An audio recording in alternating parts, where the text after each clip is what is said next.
Hey y'all, it's your favorite missionary.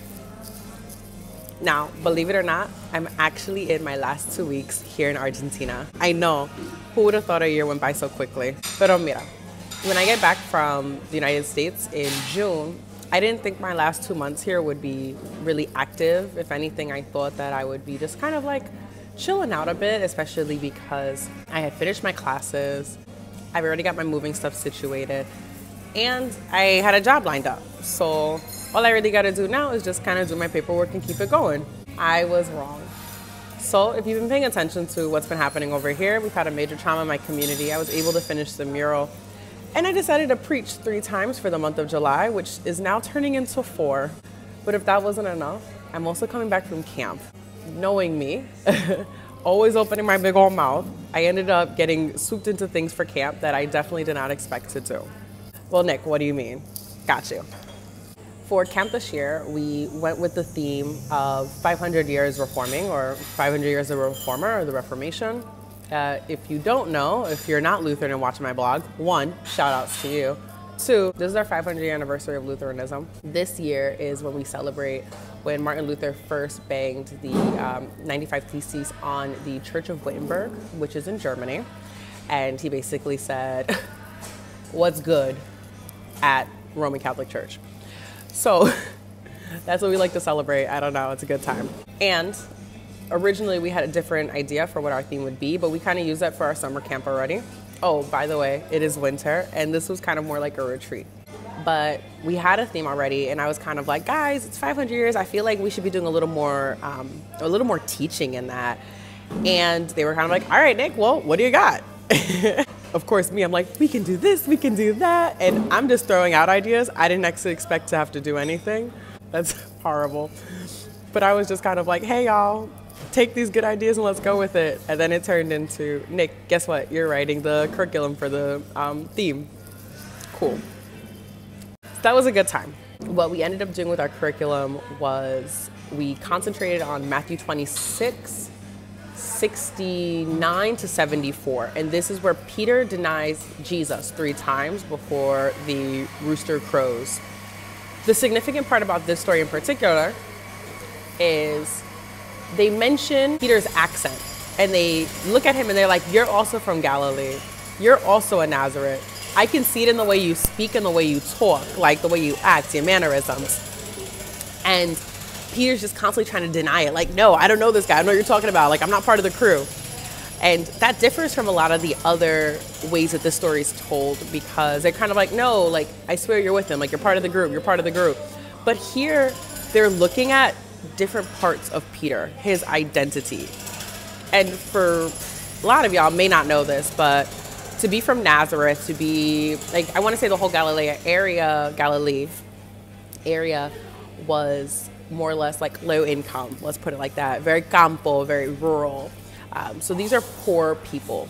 And Jesus, and that's what makes Jesus as human really significant to be the savior of the world, is because he comes from this very much disenfranchised community. And they have like this little slang when they talk, like a little dialect. Like, you know, I'm a northerner, and I know a lot of people that kind of say, you know, people from the South, they sound like uneducated or something, right? Because this accent is just, it's slower, got a little different lingo. And that's kind of the way people saw Nazarenes. Like, they're not educated. They got this slang. They're not educated. They don't speak right. And they connected Peter to that identity. And that's the same identity that he's connected to Christ. So through the margins, Peter is connected to Christ. Christ is connected to the whole world.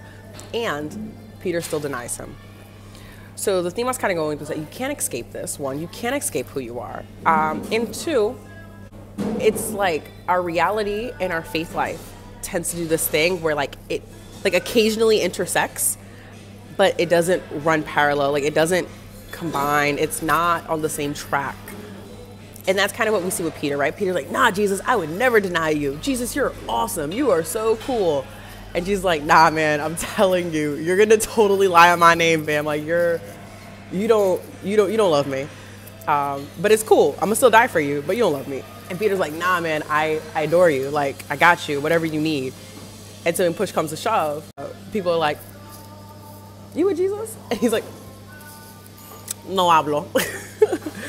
So I went with that, and what we did for this Bible study, I think it was kind of cool how we set it out, where we started off with 3 separate questions. The 3 questions were, for example, in the story of the Good Samaritan, we see that the only person to help the Jewish man who was robbed was a Samaritan, who is a person of the margins. For this reason, we believe that, our neighbor is not limited to people who look like us or come where we're from, but a variety of people, something like that. And it's like agree or disagree. And most of our students were like, oh, I agree with that. Okay, based on the story. And so we gave 3 different scenarios like that, literally based out of the Bible. And then we switched up a bit. We broke the groups up into 3 groups. We had our 13 and 14-year-olds, we had 15 and 16-year-olds, and then we had basically 17 and above, which more or less was 18 and above in our groups. Now, I did this because obviously, based on your age, based on your experiences, you're gonna feel one way or the other. So I wanted people to have a safer space, to not feel judged upon, to not feel like they're being talked down to, and it went well. So some of the questions I gave for that time was then, overnight, the government was overthrown and Macri is no longer president. However, this new government has said you can no longer practice religion. So anyone who is caught practicing their religion will be thrown into jail without trial. Your pastor, on the other hand, says, listen, we are going to have church regardless on Sunday. And the question is, are you attending or are you denying your faith? Which sounds a little extreme for some people, I get it, but that was actually the ultimate situation, but we built up to it. So we talked about, in Argentina, they have public health care in our public hospitals, they have public university that's free, and they also have different government assistance. And you can get that regardless if you're an Argentine citizen or not. But that's one of the major issues here where, not major, let me say that, but there's one of the conversations here where people say Argentine things should be for Argentinos only. And so I propose that there's this new legislation and they're actually going to change it to that. And the question is, you are all entitled to vote on this. Are you voting in favor or against this legislation? One more time, is making all these public services only free for Argentines. And it was interesting because we had in our 3 different groups, the 13 and 14-year-olds, consistently were very Christian in thought, in the sense of, no, this should be available for all people. Not everyone has the same opportunities we have. We need to make sure that everyone's taken care of, or I'm still going to church. I still believe in my faith. I'm still, practicing. The 15 and 16-year-olds, when asked that question, all said they're voting for it. And they said, we believe this should be for Argentines only. And then the 17 and 18-year-old group, well, not 17 and 18, but 17 and above group, all of them felt the same way. Well, not felt the same way, but all of them had a really long conversation. So every time we had one of these, they would say, Nick, more time, more time. And so after we had these conversations, we then mixed the groups up. And so we did 3 from the old group, 3 from the middle group, 3 from the young group. And so we still had 3 more groups. This time, explain why your group voted the way in which they did, or why they chose what they chose. And that's for everyone to sit down and get an idea of where everyone's coming from based on age groups. And that was really, really great. Now, in between these times, I was also constantly rereading this story of Peter denying Christ. Then we closed up and we talked about, the ways of the world. But there was something that was interesting here. While we were in discussion and talking in groups, something that was very significant was this one kid said, Nick, is this based on our Christian beliefs or is this based on our political beliefs? And I'm like, well, why is there a difference? Well, if we're looking at the Christ stuff, yeah, of course we help my neighbors. Of course I'm going to vote against this, da, da, da, da. But if I'm looking at the world, no. And that's exactly what we wanted. This is exactly where we wanted to get to. We wanted to talk about that there's essentially should not be any separation between your life with Christ and your life in the world. And by that I mean the way in which that we make decisions, the way in which that we act, the way in which that we speak on people. We should be trying to concentrate on our relationship with Christ in that, because that's the model. And granted, that doesn't always happen, and we're sinners, and there's plenty of times where we're trash, and myself included. That's 60% of the time. However, we should not be in a place where we think our Christian politics escapes our social politics. And so we continued on that. We talked a little bit about how Luther works with that. And because we then went into, well, do you think the Reformation was political or do you think it was religious? And we got a mix of answers and questions, and we talked a little more about that. I passed the torch over to Yvonne. And what I wanted to leave them with was my theological beliefs as a Black woman, you know, comes from liberation theology, which was honed in the United States by African Americans. And the significant part in liberation theology is that my liberation is bound to the liberation of others. And that I will never be free. I will never experience that type of liberation until my peers are liberated. And that does not mean my peers only being other African Americans, my peers being only other Americans, all people. My liberation is bound to the others as they are bound to mine.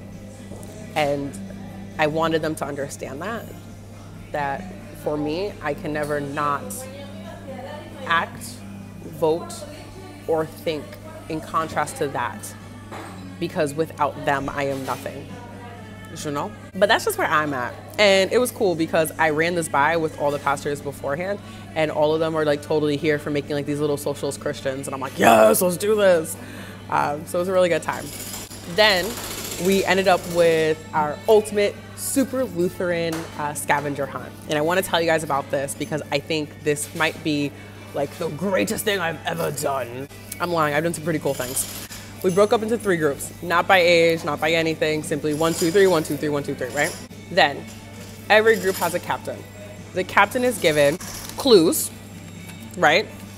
8 clues, and they are given, let's say about 10 questions. The questions we did was who said what, right? It's kind of like a game. And it's Luther versus The Simpsons. So we'd ask a quote and it would be like, these are all in Spanish, I'm not gonna read these to you.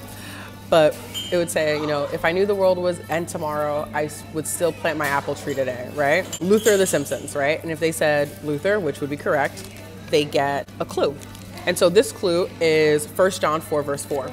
So the group would then take this clue back to their group, open the Bible, look for the verse. They found the verse, then they would run into another room. For us, we ran upstairs. On the wall, in certain colors, just to make it a little easier, were Bible verses. So if they were the orange group, on the wall, there was like an orange scripture.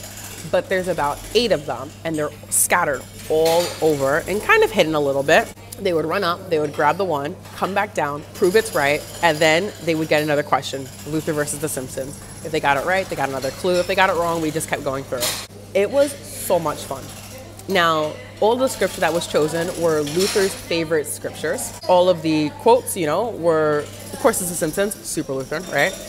Were either Luther or they were something related to God. And then in these different clues, you see how like there's like an R with a line and A, right? So the clues, when you put them together, you'll see that there's a bunch of bolded letters, and each team has a bolded secret message. What's the secret message? One group had sola fide, one group had sola gratia, and one group had solo Christos. Christ alone, faith alone, grace alone, which is our justification of faith, which are literally the best quotes ever from Luther. And yeah, so it's the foundation of who we are. And it was really cool. We had a really good time. And then after we got together and we discussed that a little bit, and by a little bit, I literally mean, hey, this is what this means. Look what you did. How awesome is that? Now you learned some new stuff. And yeah, Shasta. So we did also a lot of other games with the camp. We did a lot of singing. I saw some really cool games that we made very Lutherfied, and they were awesome. I'm continuously impressed with my peers out here because they are incredibly creative, incredibly gifted, and it's amazing and life-giving to see people that are so dedicated to youth and that are so good at what they do. So camp was really awesome. Thank you for letting me share all of that. I really like this game. I highly recommend it. I think everyone was really excited about it. Some of the rules to it, by the way, were about 2 kids at a time would go and find these clues. It wouldn't be like the whole group. But yeah, I think if you can make any adaptation to something like that, a scavenger hunt to be super Lutheran, that is like peak Lutheranism. I am very much recharged, and this was inspiring. It's a shame that when I go back to Chicago, I will not be going right into a congregation. I will be working at a hospital. So I hate that I won't be able to kind of use all these gifts and skills immediately, but I am definitely storing them in my pocket. So yeah, I hope this gives you life today, and I hope anything that you are doing is worth it. Thank you so much, y'all, for watching my vlog this entire year. If you're just catching on, hey, and you will definitely be hearing more from me soon. Later, y'all.